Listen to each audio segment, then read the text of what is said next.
सर्व महापुरुषांना गुरुपौर्णिमेनिमित्त कोटी कोटी नमन करतो।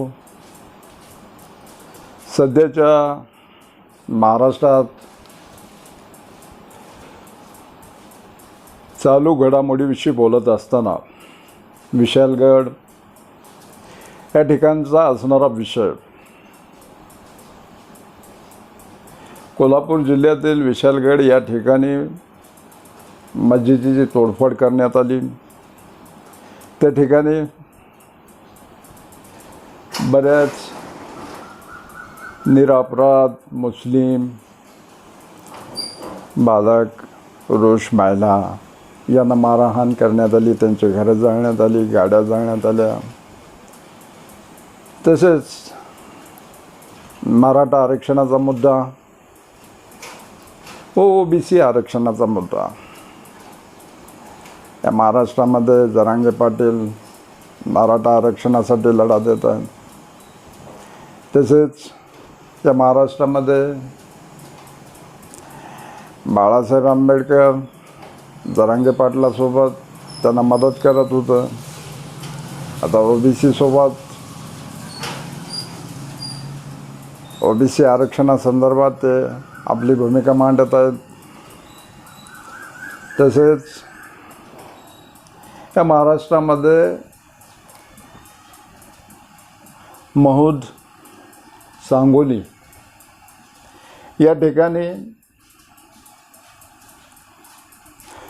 मातंग समाजाचे कार्यकर्ते सुनील कांबळे यांचे येवले या ठिकाणी अर्धनग्न करून मारहाण करण्यात आली, त्याचा व्हिडिओ बनवण्यात आला व त्यांची हत्या करण्यात आली। या महाराष्ट्रामध्ये होत असलेला एक भीमा कोरेगावचा बी विषय असेल, या आंतरवेळी येथील मराठा समाजावर लाठीचार्ज, तसेच महापुरुषाचे अवमान, तसेच विशालगडचा विषय, तसेच मराठा आरक्षण, ओबीसी आरक्षण व सुनील कांबळे मातंग समाजाच्या कार्यकर्त्याचा मृत्यू असेल, या हत्या असेल, या सर्व बाबीला देवेंद्र फडणवीस जबाबदार आहेत। यांनी महाराष्ट्रामध्ये ज्या वेळेस गृहमंत्री असताना त्या वेळेस महाराष्ट्राच्या महापुरुषाचा अवमान करण्यात आला। त्या वेळेस महापुरुषाचा अवमान झाल्यानंतर त्यांना अटक करण्यात आली नाही, गुन्हे दाखल करण्यात आले। यांचे गुरु संभाजी भिडे यांच्या मार्गदर्शनाखाली हे मनुवादी प्रवृत्तीच्या माध्यमातून प्रशासकीय गृह खातं चालवतात। तसेच विशालगडचा विषय असेल, संभाजी भिडेच्या अवलादीने त्या ठिकाणी अशा प्रकार घडविला आणि या सर्व गोष्टी जातीप्रथा निर्माण करणं, जाती तणाव निर्माण करणं आणि राजकीय स्वार्थापोटी देवेंद्र फडणवीस सध्याच्या लोकसभेमध्ये ज्या पद्धतीने देवेंद्र फडणवीस यांना अपमानित व्हावं लागलं आणि विधानसभेला त्यांना काही करून विधानसभा जिंकायची आहे, सरकार महाराष्ट्रात आणायचं आहे, म्हणून ते विविध अशा पद्धतीच्या माध्यमातून दंगली निर्माण करणं आणि राजकीय स्वार्थापोटी स्वतः सरकार आणण्यासाठी प्रयत्न करत आहे। विषय विशालगड या ठिकाणी मुस्लिम समाजाच्या मस्जिदीची तोडफोड करण्यात आली, त्या ठिकाणी मारहाण करण्यात आली, गाड्या जाळण्यात आल्या। पण मुस्लिम समाज काँग्रेसलाच मतदान करतो, काँग्रेससोबत आघाडीत असणाऱ्या लोकांना मतदान करतो। त्यांच्यावर किती बी अन्याय अत्याचार झाला तर त्यांना कसलाच आधार नाही। आधार म्हणून या अज्ञान म्हणून आणि दुसरी गोष्ट, यांना सतत मदत करणारा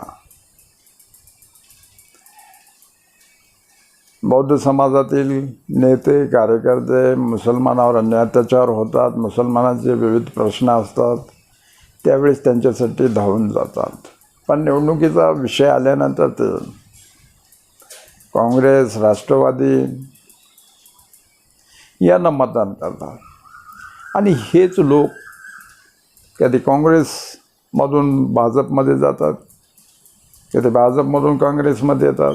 त्याचा जावई भाजपमध्ये असतो, त्याचा लेक काँग्रेसमध्ये असतो, आणि हे सर्व मिळून एका ठिकाणी येऊन बसतात, एका ठिकाणी खातात, आणि अशा पद्धतीचं राजकारण करून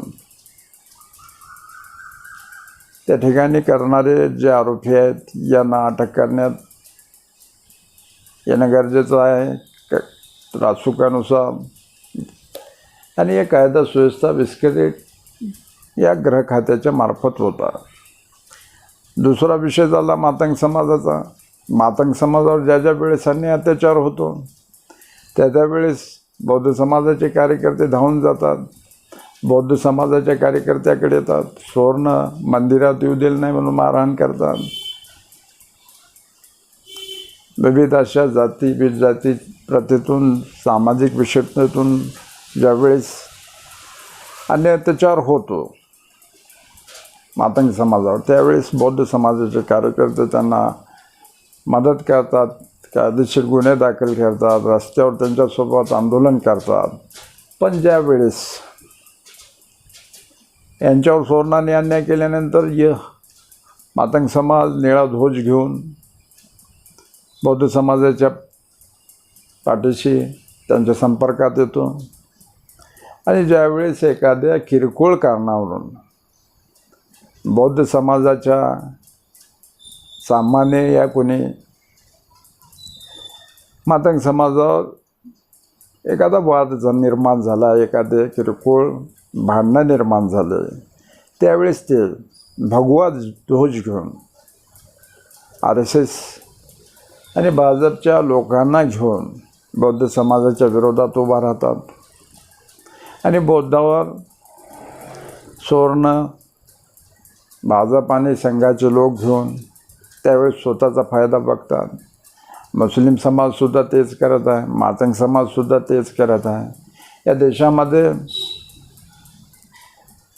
तुमच्या वेळेला पडणाऱ्या माणसाला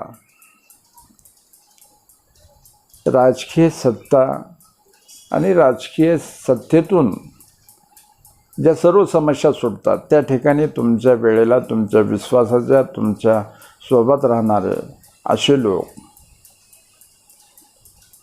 संसदेत पाठवणं गरजेचं आहे. आणि ते लोक त्या ठिकाणी कायदे करतील, तुमच्या फायद्याचे कायदे करतील. पण या देशामध्ये मनुवादी प्रवृत्तीच्या लोकांना मातंग समाज मतदान करतो, आणि काँग्रेस, राष्ट्रवादी यांच्या घरची मुस्लिम समाजाची आहे असं समजून एखादा आमदार भाजपमधून काँग्रेसमध्ये आला, राष्ट्रवादीमध्ये आला, तर त्याने मागे केलेले जे कृत्य आहेत, जे जाती तणाव, जाती दंगली, हे सर्व विसरून पुन्हा ते त्यांना मतदान करतात.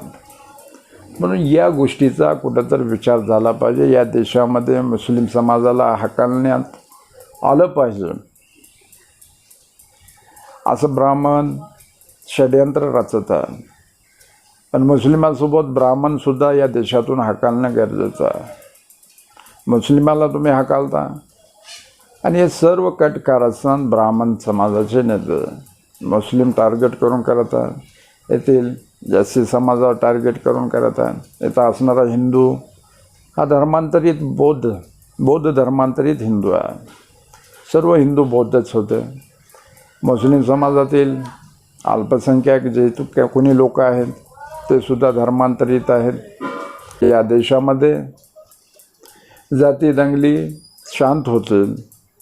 मनोवादी प्रवृत्तीचे लोक जातीमध्ये विषमता निर्माण करून दलितावर अन्याय अत्याचार करतात, बौद्धांवर अन्याय अत्याचार करतात, मुस्लिमावर अन्याय अत्याचार करतात, SC STवर अन्याय अत्याचार करून येथील ब्राह्मण समाज राजकीय स्वतःची पोळी भाजण्यासाठी अशा पद्धतीचं षड्यंत्र करत आहेत. म्हणून महाराष्ट्राचे गृहमंत्री यांनी या महाराष्ट्रामध्ये ज्या पद्धतीने कायदा सुव्यवस्था विस्कळीत केलेला आहे त्याने राजीनामा दिला पाहिजे आणि या महाराष्ट्राच्या देशाच्या ज्या ज्या कोणामध्ये मुस्लिम असतील ब्राह्मण असतील ज्यावेळेस ब्राह्मण समाज मुस्लिम समाजाला देशाच्या बाहेर पाठविण्याचा विचार करतो NRCमध्ये त्यांना ठेवण्याचा विचार करतो त्यावेळेस ब्राह्मणसुद्धा या देशाला घातक आहेत आणि ब्राह्मणच या देशामध्ये कायदा सुव्यवस्था विस्कळीत करत आहेत। म्हणून या निमित्त गुरुपौर्णिमेनिमित्त मी सर्वांना या माध्यमातून बहुजनाचे नायक छत्रपती शिवाजी महाराज संभाजी महाराज तसेच महात्मा फुले डॉक्टर बाबासाहेब आंबेडकर शाहू महाराज व सर्व महापुरुष हे माझे गुरु मी मानतो। त्यानिमित्त मी गुरुपौर्णिमेनिमित्त कोटी कोटी विनम्र अभिवादन महापुरुषांना करतो। या माध्यमातून क्रांतिकारी जय भीम करून या ठिकाणी थांबतो।